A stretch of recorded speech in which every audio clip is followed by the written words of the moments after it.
Hey guys, and welcome to this video where I'll explain how you can create your own kingdom. I'll also give you some tips, some things that I've learned that have helped me. And as you can see right now, my kingdom has 3 cities.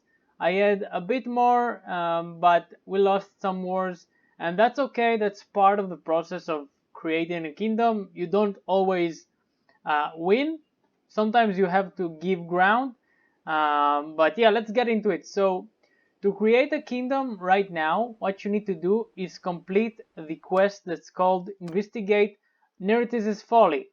So what it basically means is you have to talk to 10 nobles and ask them about the battle, a famous battle that happened a long time ago.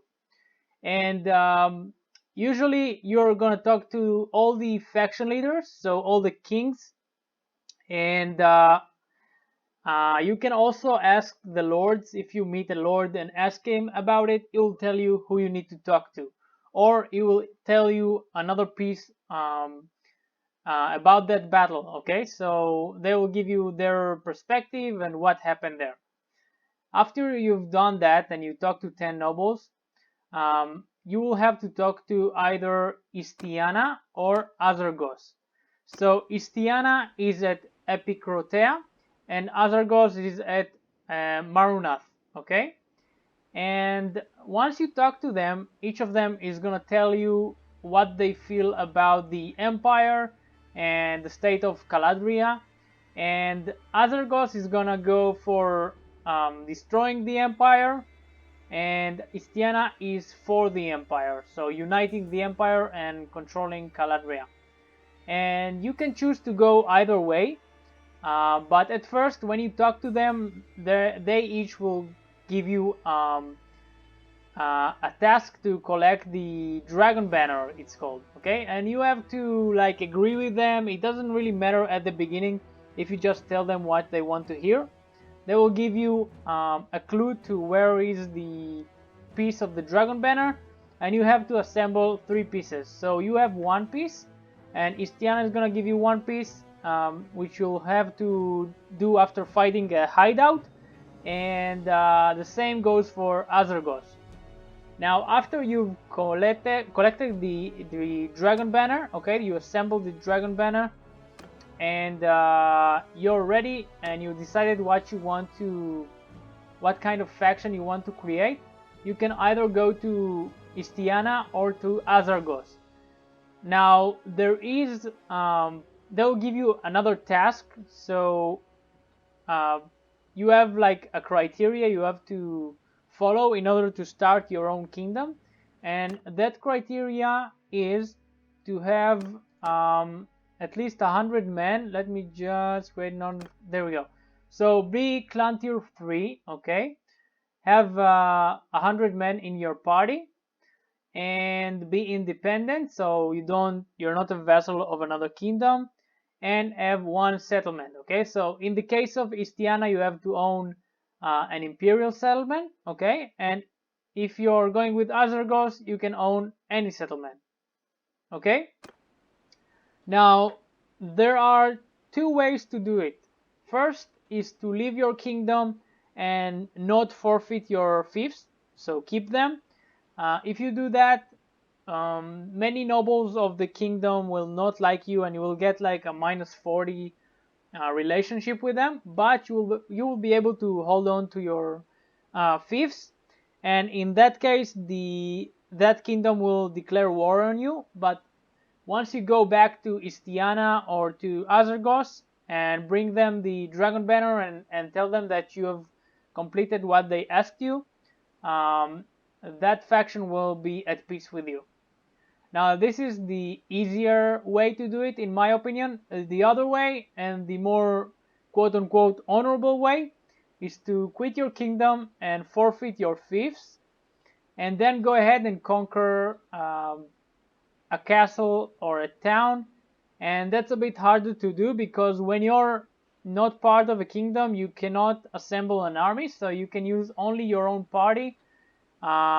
And you can get to maybe 120, 150 men, and you'll have to find a castle or a town that is under defended, and most castles or towns have at least 100 defenders most of the time, not always, but most of the time. So it's gonna be a little bit hard, and after you've captured the castle or town, you're actually at war with that faction, and you'll have to travel back to Istiana or Azargos, which means your castle or town will be vulnerable in that time. So that's the harder way to do it, but you won't piss off any nobles by doing that, except the one that you're sieging the castle from. So a few tips that I recommend once you decide either way is first of all, go ahead and talk to some nobles and convince them to join your kingdom.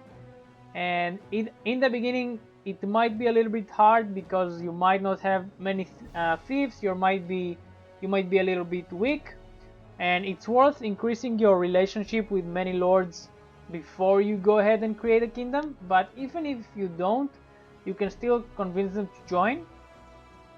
And before you do that, before you go and look for lords to join you, I recommend you pass some policies in your kingdom which are very, very important in my opinion.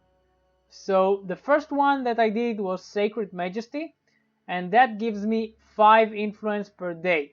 Okay, so that's a lot of influence that you can get, which will help you with assembling armies and giving fiefs and passing more policies.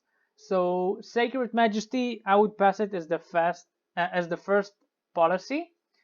Then I would go ahead and pass Royal Guard, which increases your party size by 80, and you gain another 1 influence per day. Okay, and non-ruling clans lose influence, but again at the beginning you don't have any other clans, so it doesn't really matter.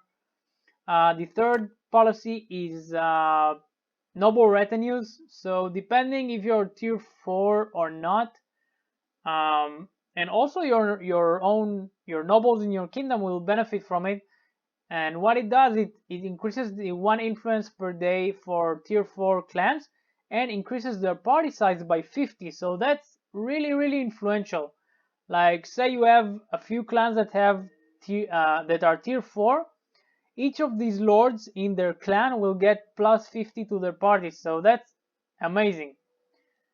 Sorry, for their leaders, not every lord in their clan, so their leaders, and that includes yourself. So you can increase it by 80, another 50, and then you've got some other ones that increase your militia and replenishment. Again, more influence. Castle charters is a no-brainer. Like castle upgrades costs are reduced by 20%. Castles yield 1 additional influence per day. I don't see a reason why not to do that. Yes, so policies are really powerful. I actually didn't think about them too much at the beginning, but they're very, very powerful. Yeah, and after you do that, after you pass some policies, go ahead and start converting lords to your kingdom, and try to go for a war with a weak kingdom that it might be small or it has a lot of wars currently and it can't be focused only on you, and try to capture their territory. Now sometimes many of the kingdoms will try and declare war on you. They will declare war on you because you're a small kingdom, you're easy pickings. So that's okay. Don't be afraid to lose some cities and castles, and try to sign peace with overly powerful kingdoms that you can't currently fight. Try to focus on one kingdom at a time, especially when you're starting out. Get more lords in your kingdom, get more territories, and then you can fight off the more powerful kingdoms that arise in Caladria. So that was a bit long, but yeah, I wanted to make this tutorial about starting a kingdom, giving you some tips. And I know that maybe Tailwords will make it possible to create your own kingdom even without doing the main story quest. but for now it's necessary and it's a must to do that quest, and you got a time limit. Okay, so the time limit to completing that quest is 10 years in the game. So you gotta complete it before that. If you don't, you will not be able to create your own kingdom. I mean, you will be able to capture a castle and call it your kingdom, but you won't be able to pass laws and invite other nobles into your kingdom. So you'll be more like a rebel than a kingdom. You won't be a legitimate kingdom that others recognize.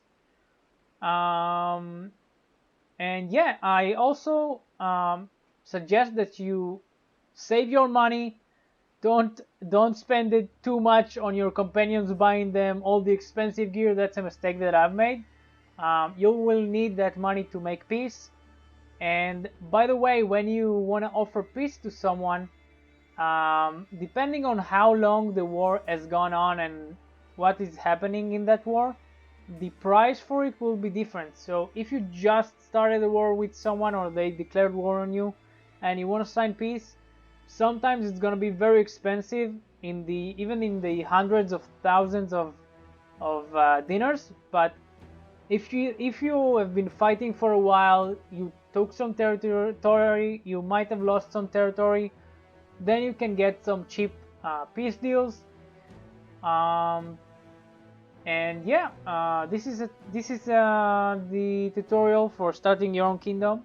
I hope it was helpful to you, and if it was, then click the like button, subscribe to the channel, click the notification bell, and I have more videos like this in the playlist, and you will see that playlist at the end of this video. So thank you so much for watching, guys, and I will see you on the next one. Bye bye.